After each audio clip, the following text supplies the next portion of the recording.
들어오셨습니까? 오늘도 풍성한 하나님의 사랑을 채워가는 귀한 시간 되기를 간절히 소망합니다. 창세기 중에 가장 많은 시간, 많은 분량을 할애해서 이야기하는 인물은 누구일까요?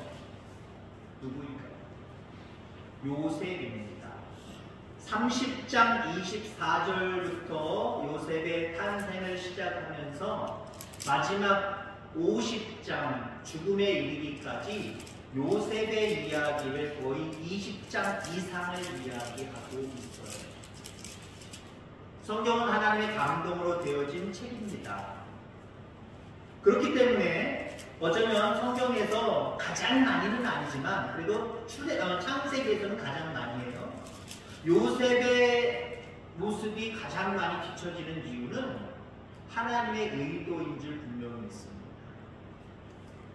요셉의 이야기 하나하나 속에 하나님이 우리에게 요셉을 통하여서 알았으면 하는 것들이 상당히 많다라고 하는 거예요.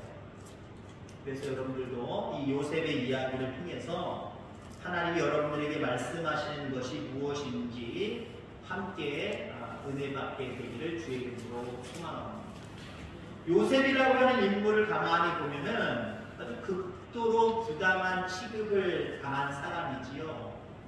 그 부당한 취급 가운데 뭔가 발버둥 치고 뭔가 그 부당한 취급을 다 걷어들이려고 하는 애쓰는 모습이 없어요. 그냥 받아들이고 그 위치에서 최선을 다하는 모습을 우리에게 보여주고 있습니다. 불공정하고 잘못된 고소를 당했지요. 자기는 그런 사람이 아닌데 자기 암주인을 겁탈했다는 거예요. 누명을 쓰고 감옥에 갇힙니다. 그 상황 속에서도 내 인생은 이제 감옥에서 끝났나 보다. 좌절하고 낙심하고 포기하지 않냐고 감옥에서도 자기가 해야 될 일들을 잘 감당했던 사람입니다. 거부당하고 버려져도 다시 일어난 사람. 중상모략을 당하고 그 존재가 잊혀지는 상황 가운데 있어도 하나님 안에서 일어난 사람. 그 사람이 바로 요셉입니다. 어쩌면 우리는 인생을 살다 보면 요셉 정도는 아니지만 그냥 요셉이 가지고 있는 여러 가지 나쁜 환경들 우리 속에도 주어질 수가 있어요. 그때 우리의 태도는 어떻습니까? 하나님이 나를 도우시지 않았다고 원망과 불평 속에서 그 환경 가운데 그대로 짓눌려 버립니까? 다시 일어설 수 있는 저와 여러분들 되길 바랍니다.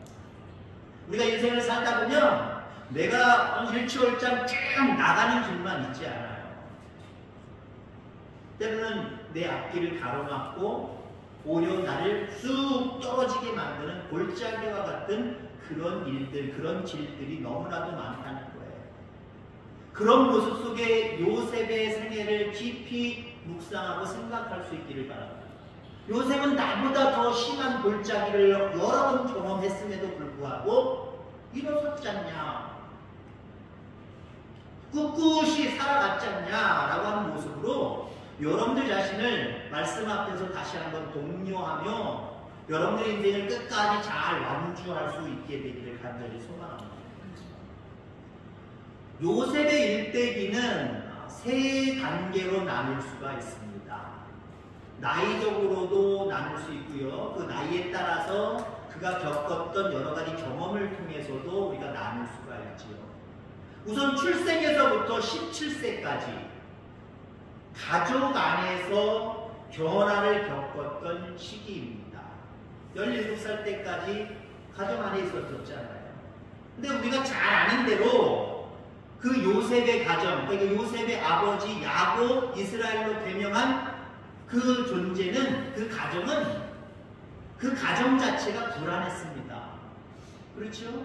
외삼촌 라반의 집에 피해서 살아갈 때 그 외삼촌 라반의 둘째 딸을 라헬을 좋아했지만 그 라헬을 얻기 위해서 애쓰고 힘썼지만 외삼촌의 바꿔치기로 말미암아 레아를 먼저 아내를 삼았고 그 다음에 라헬을 삼았고 그리고 여자들과의 관계 속에서 더 후손을 더 빨리 보고 많이 보고자 하는 욕심 때문에 레아와 라헬의 몸종들을 야곱에게 줌으로 말미암아 야곱은 4명의 아내를 거느렸던 사람입니다.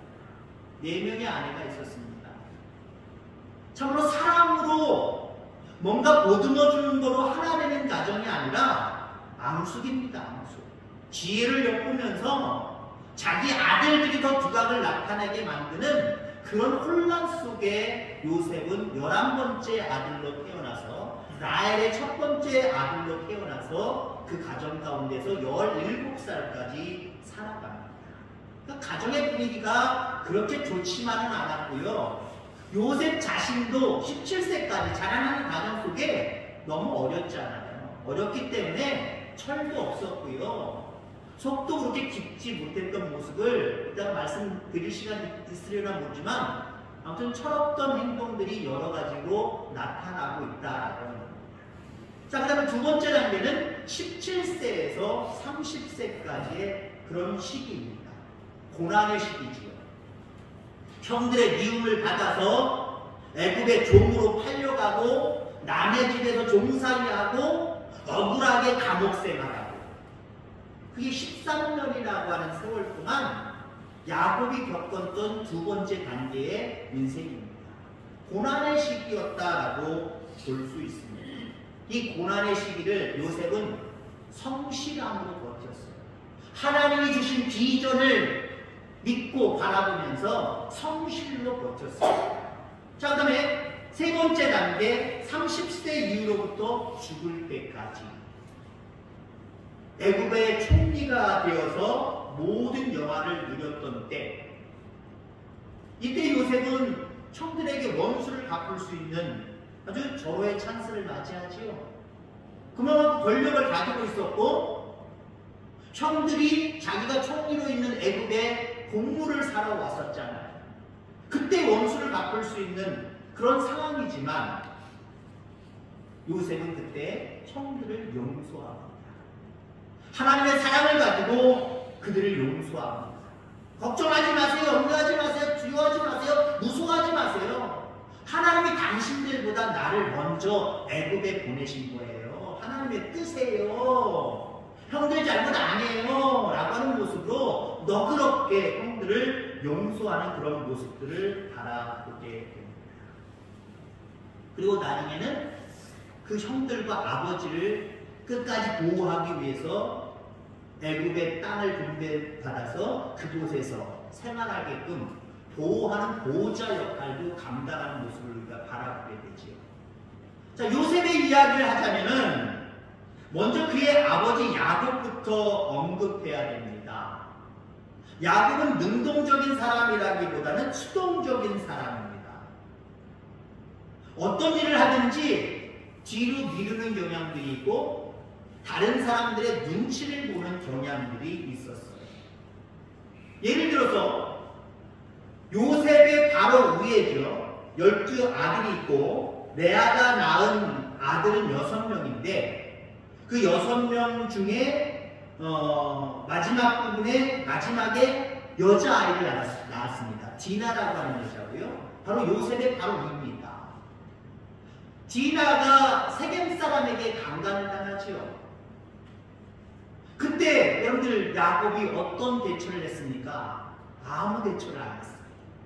아니 자기 딸이 남의 족속에게 겁탈을 당했는데 강간을 당했는데 어떻게 아버지가 가만히 있어요?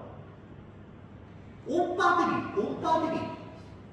화가 머리끝까지 나서 의로운 분을 가지고 그 세겜 사람들을 남자들을 다 죽입니다. 그 과정은 자세하게 설명 안 합니다.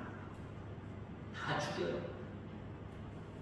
다 죽이고 난 다음에 그때서야 야곱이 아들들에게 뭐라고 얘기합니까? 창세기 34장 30절에 보면 야곱이 시므온과 레이에게 이르되 너희가 내게 화를 끼쳐 나로 이 땅 사람 곧 가나안 족속과 브리스 족속에게 냄새를 내게 하였도다. 나는 수가적은 즉 그들이 모여 나를 치고 나를 죽이려니 그리하면 나와 내 집이 멸망하리라. 큰일 났네. 니네들 큰일 날 짓 됐어. 왜 건드려? 그 사람들은 우리보다 강해. 숫자가 많아. 싸우는 능력이 우리보다 훨씬 좋아. 그런데 왜 건드렸어? 우리 이제 죽게 됐어. 우리 망하게 됐어. 큰일 났네. 의로운 분노를 일으키고 하나님을 의지하여 뭔가 대책을 세우고 뭔가 해야 되지 않아요? 아버지인데. 근데 오히려 아들들이 용감하게 행동한 그것을 칭찬하지 못할 망정 잘못 건드렸다는 거예요. 우리가 망하게 됐다는 거예요. 우리가 큰일 났다는 거예요. 하나님의 은혜를 믿고 하나님의 능력을 믿는 사람으로서 야곱은 뭔가 세상의 힘을 의지하고 세상의 힘에 의해서 움직여지는 모습을 우리에게 보여주고 있습니다. 우리는 능력의 하나님의 자녀들입니다. 이 땅에 살아가면서 이런 야곱과 같은 어리석음이 없게 되기를 주의 이름으로 축원합니다. 자, 그 다음에 대세를 따라 결정하든지 다른 사람 눈치를 보는 야곱의 수동적인 모습이 또 하나 예를 들자면 장남 르벤이 자기의 성호 비라와 통관을 합니다. 그러니까 비라가 누구냐면은 라헬의 몸종입니다. 근데 라헬의 몸종을 라헬이 야곱에게 줬거든요. 그러니까 어쩌면 야곱의 아내들 중 4명 중에 1명입니다. 1명인데 장남 르벤이 한마디로 자기의 진짜 엄마 피부치는 아니지만 아버지의 아내잖아요. 그 아내를 건드립니다. 그때 여러분들 야곱은 마음속에 한만 품어요. 한만. 이놈의 새끼, 아들놈의 새끼가 어떻게 내 아내를 건드려? 속으로만 화가 막 올라오는데 참고 있어요. 그냥 가슴에 담아둡니다. 담아두다가 언제 터뜨려요? 나중에 창세기 50장 거의 끝부분에 가면은요, 야곱이 죽으면서 아들들을 축복하는데 그때 터뜨려요. 그때 터뜨리는데 어떻게 터뜨리느냐? 창세기 49장 3절 4절에 르벤아 너는 내 장자요 내 능력이요 내 기력의 시작이라. 그렇죠 여러분들. 장남은요 지금 시대는 잘 모르겠지만 옛날 시대는요 장남 어떤 아닙니까? 최고 아닙니까? 내가 장남 때문에 살아. 장남에게 모든 소망을 주지 않습니까? 그러니까 지금 야곱이 마지막 죽을 때 아들들을 축복하면서 제일 첫 번째 아들 르벤을 향해서 너는 내 힘이야, 내 능력이야, 내 기력의 시작이야. 그런데 물에 끓는 같았은즉 너는 탁월하지 못하니 네가 아버지의 침상에 올라 더럽혔음이로다. 그가 내 침상에 올랐었도다. 막 담아뒀던 얘기를요 죽을 때 다 돼갖고 자식들 축복하는 자리에서 축복을 하지 않고 축복이 오히려 저주가 되버렸어요. 너 옛날에 내 아내를 건드렸지 나쁜 놈아. 넌 잘되지 못할 거야. 너 힘든 인생을 살게 될 거야. 물론 하나님의 뜻은 모든 자녀들, 야곱의 자녀들에게 주실 복이 각각 달라요. 야곱이 임의로 축복했던 건 아니에요. 그러니까 르벤이 받을 축복이 맞긴 맞는 것 같지만 모양새가 좀 좋지 않습니까? 사건이 터졌을 때 뭔가 해결하려고 하는 모습을 감춰두고 함으로 쌓아놓고 죽을 때가 돼서야 그때 한풀이 하듯이 야곱은 르벤에게 한마디로 저주를 퍼붓는 그런 모습들을 바라보게 됩니다. 여러분 우리는 문제가 생길 때 하나님의 말씀을 의지해서 말씀 가운데 그 문제를 즉각적으로 해결할 필요가 있습니다. 거기에 하나님의 회복의 능력이 있는 거예요. 물론 어떤 일들은 참으면 되는 일들도 있어요. 근데 어떤 일들은 참으면 되는 게 아니라 이걸 문제를 좀 올려놔서 냉정하게 이걸 어떻게 해결할 수 있을 것인가. 우리가 어떤 문제, 가정의 문제든 교회의 문제든 그 문제를 즉각적으로 해결할 필요가 있어요. 거기에 하나님의 만지심의 능력이 나타나는 거고요. 다시 회복하는 역사가 나타나는 줄 기억하기를 주의 이름으로 축원합니다. 야곱을 미루는 성격 말고도 또 한 가지로 요셉에게 좋지 않은 그런 환경을 제공한 것이 있습니다. 이게 오늘 본문의 말씀입니다. 요셉은 야곱이 노년에 얻은 아들, 그것도 4명의 아내 중에 가장 사랑하는 2번째 아내 라헬의 1번째 아들입니다. 똑같이 사랑해야 되는데 안 그런가 봐요. 야곱은 노년에 자기가 사랑하는 아내 라헬이 낳은 1번째 아들 요셉을 너무 사랑했어요. 말 그대로 너무 사랑했어요. 이게 편애로 나타났습니다. 편애로. 그래서 오늘 본문에 보니까 요셉에게만 채색 옷을 만들어서 입혔다라고 이야기를 합니다. 요셉에게만. 나머지 위에 10명의 형들에게는요. 그 형들에게는 한마디로 몸에 촥 붙는 편안한 옷, 다른 말로 얘기하면 노동하기 편한 옷들을 입혀놓고 요셉에게만 너덜너덜하면서 뭔가 풍성한 고급의 옷을 입혀놨다는 거예요. 여기 채색 옷을 입혀놨다라고 하는 건 뭐냐면요, 나는 너를 극히 사랑하기 때문에 넌 일하지 않아도 돼. 넌 일하지 않아도 돼. 여러분 보세요. 나중에 요셉이 형들의 미움을 받아서 애국으로 팔려갈 때 그 상황을 설명하는 내용이 10명의 형들은 일하고 있었잖아요. 집에서 멀리 떨어져서 일하고 있었잖아요. 요셉은요, 그 채색 옷을 입고 아버지가 안부를 부르니까 걸레걸레 소풍 가듯이 형들 찾아 나온 거예요. 일도 안 시켰어요. 너무 편애한 나머지 요셉에게는 아무 일도 시키지 않냐고 좋은 옷 입고 즐겨, 좋은 옷 입고 그냥 편안하게 살아. 그게 네 복이야. 한마디로 이렇게 이야기했다라고 합니다. 결국 이 편애 때문에 요셉은 형들의 미움을 받지. 그리고 13년이라고 하는 세월 가운데 고난을 겪는 그런 모습들을 바라보게 됩니다. 만약에 야곱이 지혜가 있었다고 한다면 정말 사랑할 수도 있는 거예요. 사랑할 수도 있지만 티를 내지 말았어야지. 티를 내지 말았어요. 똑같이 일시키고 그런 중에 모르게 어떤 모습으로 편애하는 것은 있을 수 있으나 그렇게 하면 안 됐던 거였습니다. 물론 두 가지 관점에서 바라볼 수가 있어요. 요셉이 13년 동안 애국으로 가서 고생한 이야기, 이건 어쩌면 야곱 때문이다. 야곱의 잘못된 처신, 사랑했으면 그렇게 대하면 안 되는데, 공평하게 대해야 되는데, 지혜롭게 대해야 되는데 채색 옷을 입히고 너무 편했다는 거죠. 근데 한편으로는요, 요셉이 13년 동안 애굽에 가서 고통한 이 이야기를 놓고 바라볼 때 하나님의 뜻이었대요. 무슨 뜻이요? 야곱아, 네가 정말 요셉을 사랑한다면 그 방법으로 하면 안 돼. 이제는 내 방법으로 이 요셉을 이끌어가는 거야. 하나님의 방법으로 형들한테 팔려가게 하고 애굽에서 13년 동안 고난 겪은 거예요. 아버지의 뜻이에요. 하나님의 뜻이에요. 야곱이 요셉을 다루는 방식과 하나님이 요셉을 다루시는 방법이 다르다는 거예요.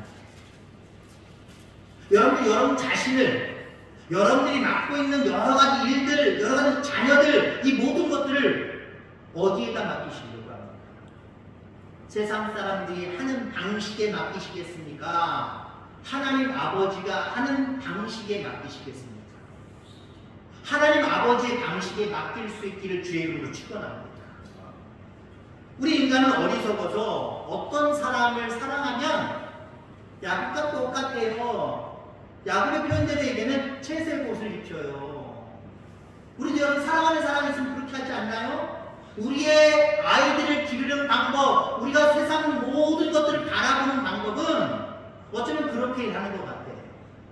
달콤함만 주고 그것으로 인해서 뭔가 잘 될 것이다 라고 생각을 합니다.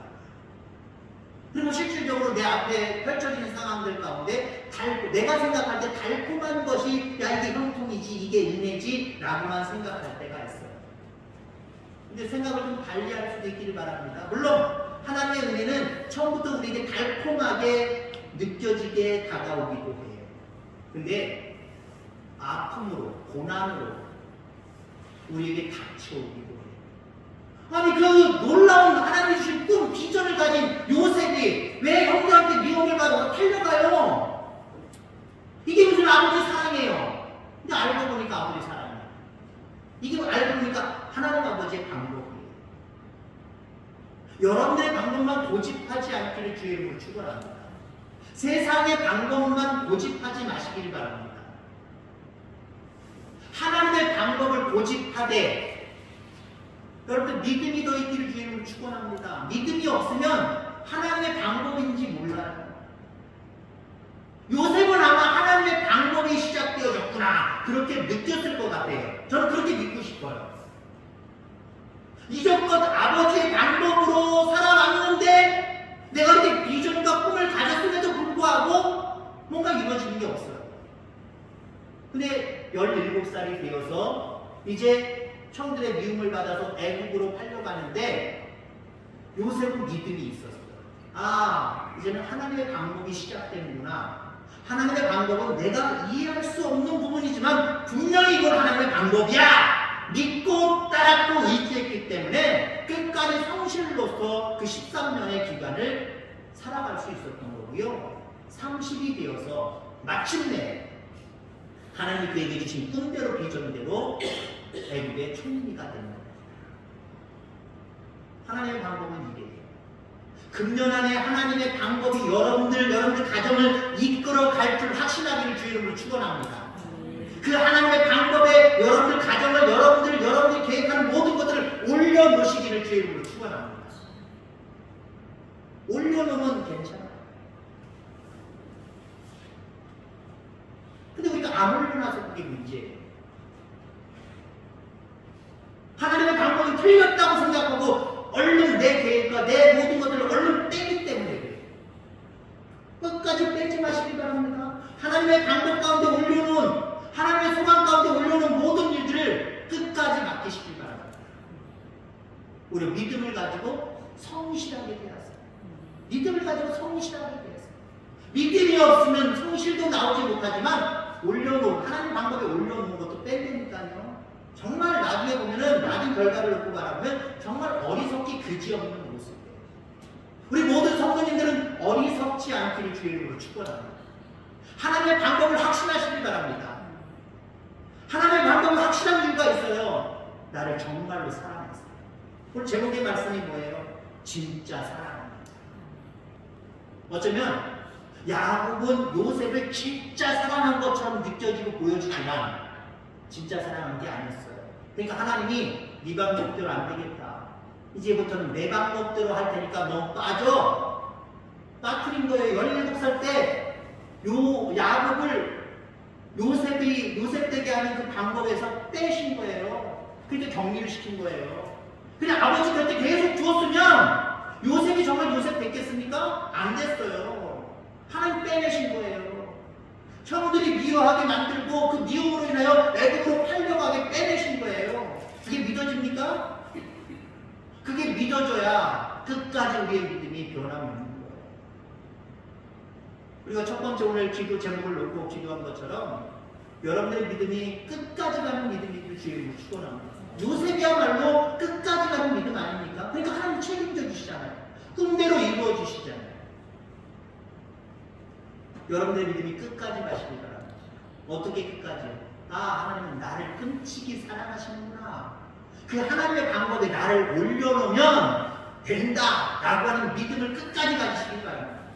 그리고 여러분들 자리에서 성실하게 여러분들의 모든 일을 잘 감당할 때 마침내 하나님의 때가 되면 우리를 올려주시고 높여주시고 우리의 소원을 이루시는 놀라운 하나님의 능력을 경험하게 됩니다. 이런 믿음의 사람들 다 되어지기를 주의 이름으로 축원합니다. 기도하겠습니다. 하나님